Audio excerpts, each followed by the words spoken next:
Hi everybody, this is Reading with Ray without Ray because I'm at the library and Ray's at my house. She's not allowed to come to the library with me, no dogs allowed. We are not open yet, but we did just start curbside delivery today, so if you need some books, check out, there's an announcement on our Facebook page that'll tell you how to reserve stuff and get some books so you can come pick them up at the library. You can't come in, we'll bring them right out to your car for you. So that's our exciting new venture this week is we're going to try some curbside deliveries. Hopefully we can get you some books if you need some stuff to read. I don't think I introduced myself. I'm Renee from Salem Public Library in Salem, Ohio. And this is Reading with Ray, our virtual book club for kids in kindergarten to 3rd grade, but all ages are welcome. This book is available on Hoopla, so you can get a copy and read it right along with us. And we are currently reading Ivy and Bean, Break the Fossil Record by Annie Barrows and Sophie Blackall. And this one is published by Chronicle Kids, so thank you to Chronicle Publishing for allowing us to share it this way, as well as Sophie Blackall. Or Sophie Blackall's illustrated, I'm sorry, Annie Barrows. So Ivy and Bean have a book of world records they're checking out, and Bean has decided she is going to break a world record, and the one she wants to try is putting straws in her mouth. The record was 250 some. That seems crazy. I mean, I'm good with one. Do you really need more than one? So they're going to try and break. They're looking for a world record to break.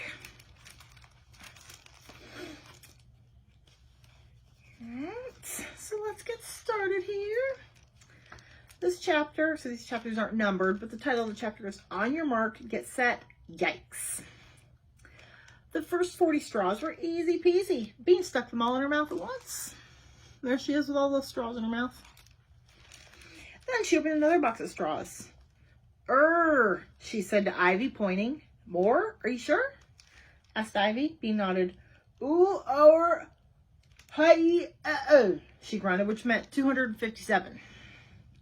Ivy pulled a straw out of the box and shoved it into Bean's mouth, but she accidentally shoved too hard, and the straw scraped the back of Bean's throat. It choked Bean, and the straw sprayed all across the kitchen floor. Oh, there go the straws. She only made it to 41. That's not going to break a record. Ivy winced. Sorry. Ow! Bean's eyes were watering. She looked at the straws all over the kitchen and thought about Mary Anning. She wasn't a quitter, and neither was Bean. She began to pick up the straws, and Ivy helped. Once again, she shoved 40 straws in her mouth, and very carefully, Ivy pushed in one more. 41, 42, 43. The girls were working so hard that they didn't hear Bean's dad come into the kitchen. 44. Hi, Ivy. Hi. Bean, what have you got in your mouth? Bean's dad said, staring. Said Bean. Straws, said Ivy helpfully. She's breaking a world record. Excellent, Bean's dad said, leaning over to see better. How many does she need to get in there? 257, said Ivy. She looked at Bean. Bean nodded. How many does she have in now? 44. Her father didn't say anything, but Bean knew what he was thinking. It was no good. She was never going to get 257 straws in her mouth. Sadly, she pulled the straws out. I'll never break a world's record. She handed the spitty straws to her father. Thanks a lot, said Dad. Maybe there's a different record you could break. Like what? Asked Bean. I can't walk on my hands. Bean's dad glanced at the sink. He hadn't washed the breakfast dishes yet. Why don't you set the record for fast dishwashing? He said, smiling. That would be a good one. Bean ran to get the book. There were no records for fastest dishwasher. This is going to be a piece of cake, said Bean, looking at the counter piled with plates. You could do it slowly and still break the record, said Ivy. It'll be better if I do it fast, said Bean, super fast. Then no one will ever break my record. Her father began to look a little worried. Maybe this isn't a very good idea. Dad, every day you and Mom tell me I have to wash the dishes, said Bean. And now, when I finally want to, you say it's not a good idea. She shook her head. Grown-ups are so weird. Well, said her dad, okay, but be careful. What was he talking about? She was always careful. Bean began running nice warm water in the sink, and she squirted out a big jet of soap and mountains of bubbles grew. Keep your eyes peeled, she said to Ivy. You'll probably only see a blur. Bean's father ran his hands through his hair. Couldn't you grow the longest fingernails instead? Takes too long. You're the official timekeeper, Ivy, said Bean as the water gushed. And Dad, you have to take a picture of me when I'm done with all the shiny clean plates. Sure, said her dad. I'm going to do all these plates in 5 minutes, said Bean. Got that? 5 minutes. Okay, said Ivy, looking at the clock. On your mark, get set, go. Bean grabbed a plate and plunged it into the water. Wipe, wipe, wipe. She rinsed it in the next door sink. Rinse, rinse, rinse. She put it in the dish rack. Okay, next plate. Wipe, wipe, wipe. Rinse, rinse, rinse. Dish rack. How am I doing? 1 minute gone, said Ivy. Wow. Bean looked at the pile of plates. She would have to hurry. Quickly, she put 2 plates in the soap and wiped them. Quickly, she rinsed them. Rack again. Wipe, rinse, rack again. Wipe, rinse, rack again. Wipe, rinse, rack again. How many more minutes? Yelled Bean as she scrubbed. You've got a half a minute left, said Ivy. Oh no! Frantically, Bean took 2 more plates and plunged them into the soap. Zip, she wiped them. Zip, she put them in the clean water dish rack. Oh, there she is washing. Oh, Ivy's cheering her on. Bean is getting those dishes done. Only 10 more seconds, called Ivy. There was 1 more plate left. Bean whizzed it into the soap and shook it. Hurry! She whizzed it into the clean water. Hurry! 1 more second. Bean panicked. Yeah! She screeched, hurling the plate at the dish rack. It flew over the rack and crashed to the floor, shattering into a million pieces. There was a stunned silence. Ivy, Bean, and Bean's dad stared at the little bits of plate sprinkled all over the floor. Finally, Bean spoke. Did I do it in 5 minutes? Ivy shook her head. No. Oh, broken dish. What a scream. When Bean, oh, there's Bean in her room. When Bean's older sister Nancy wanted her room painted yellow, Bean's mother said that Bean could pick out a new color for her room. 2, Bean picked green. Not light, sweet green, deep, rich green, the color of emeralds. Everyone told her she would get tired of it, but she hadn't. Bean loved her room. It was small and cozy. Her bed was in one corner, her toy box in another, her dresser in a third, and best of all, her basket chair was in the fourth. She liked to sit in her chair and pretend that she was an ape girl living in a jungle treehouse. She had made a lot of pictures of jungle animals and stuffed them on the wall, and the best was the toucan. We could draw, said Ivy, looking at the pictures. We could draw dinosaurs. I don't want to draw. I want to break a world record, said Bean. Don't you? Ivy shrugged. Not really. It seems like a lot of work for nothing. I don't want spoons all over my face. But then you'd be famous, said Bean. I don't care if I'm famous for spoons on my face. If I'm going to be famous, I want it to be famous for something important, like Mary Anning. Bean shook her head. Spoons would be fine with her, but spoons were taken. Bean stared at her green wall and tried to get an idea.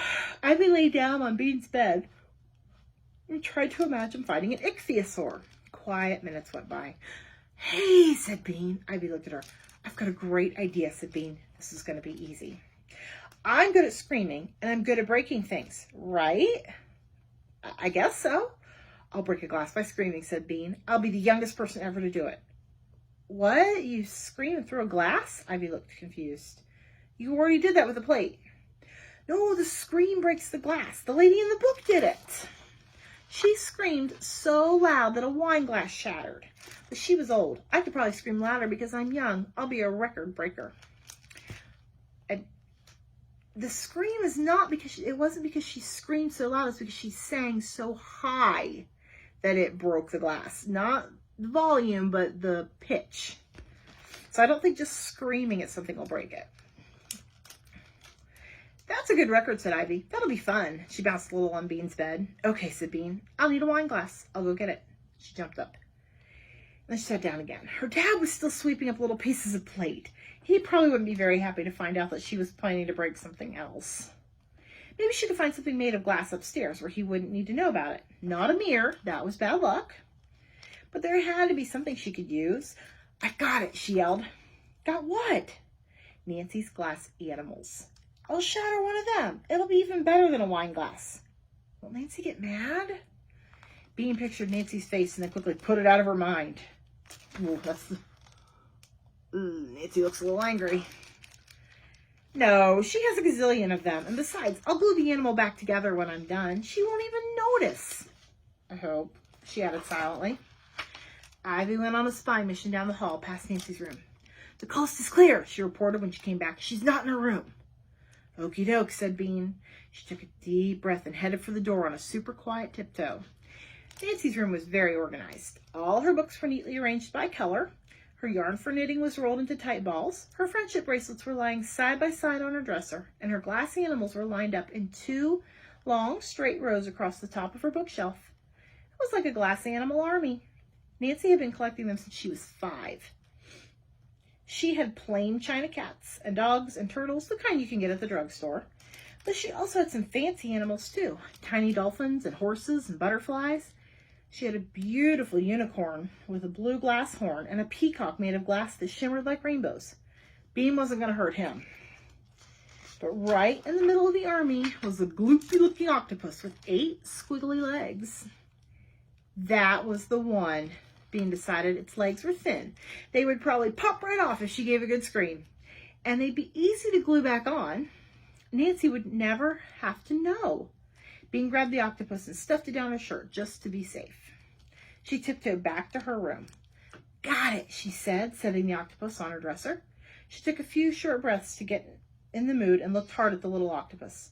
Its gloopy head dangled on one side. Prepare to die, she told it and opened her mouth. And she paused and looked at Ivy.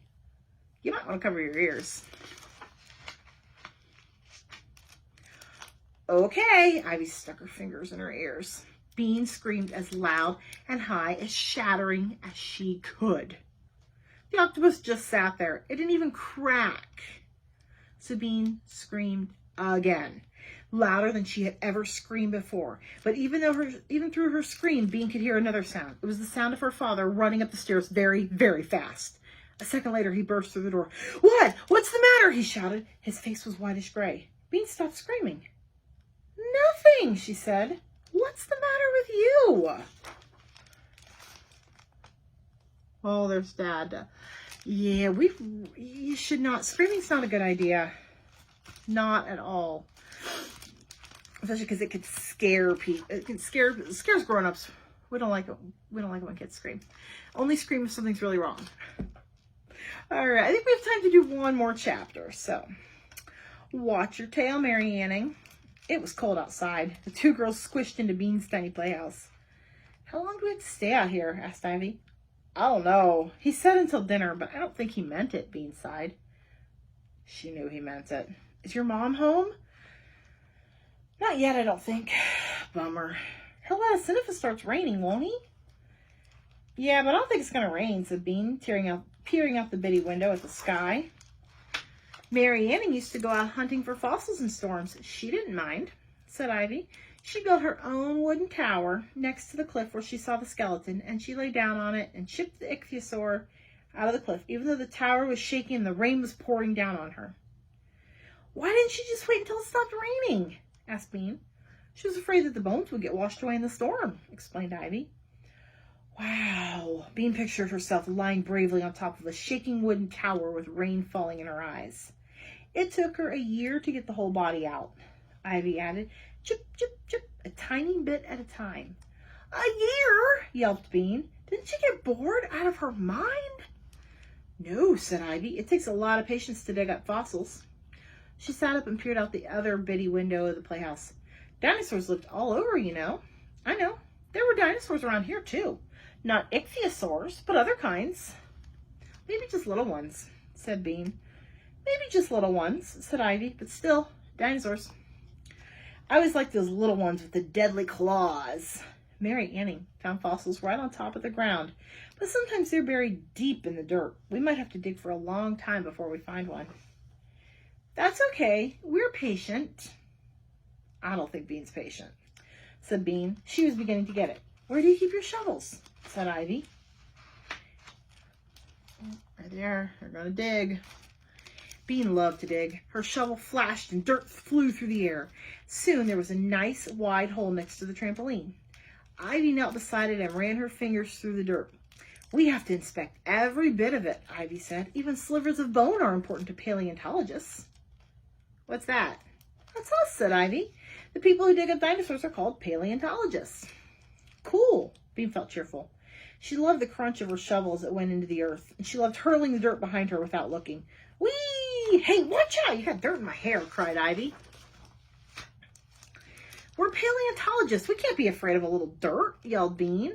The hole was getting almost 2 feet deep, and the dirt was getting darker and wetter, and she flung a big hunk of it over her shoulder.